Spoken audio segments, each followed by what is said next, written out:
Perspective Podcast is fuel for your mind and creative grind. Each week, we break down the art of healthy hustling, overcoming the inner critic, and growing your creative business.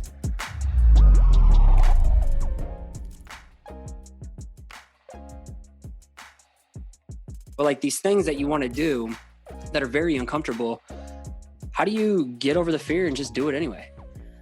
I will say that I relied a lot on my naivete when I first started out.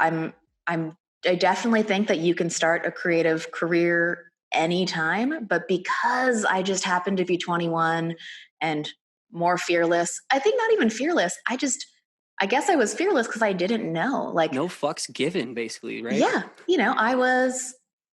I wanted to do something. I didn't see why not. I had nothing to lose as well. Like, there was nothing on the line. It maybe felt a little bit more uncomfortable to, share personal work on the internet versus in a classroom like I was used to.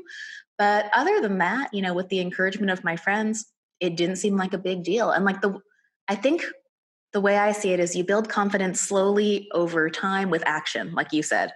And so by the time I got to Will Letter for Lunch, I was definitely nervous. Even though I'm an extrovert, I don't like cold approaching strangers. Like I don't even send cold pitches as a freelancer.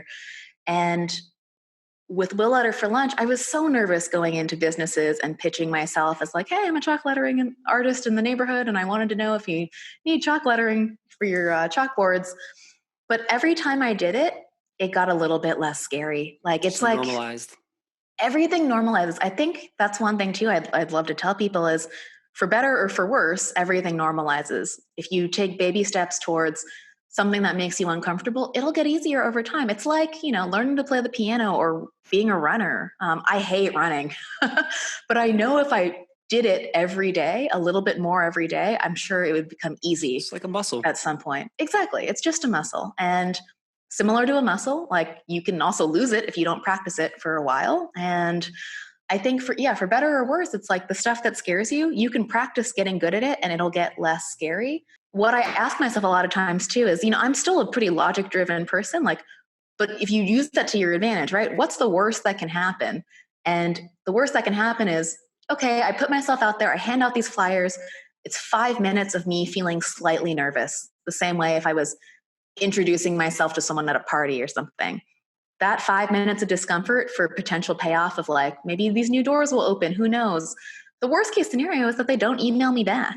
And with that in mind, I was like, oh, there's a no-brainer then. I should do this. That was the exact same logic I used when I was so nervous about quitting my job, whether it was the right or the wrong move. Was I completely decimating my career by leaving the ad industry, 9 months in? What if lettering didn't work out?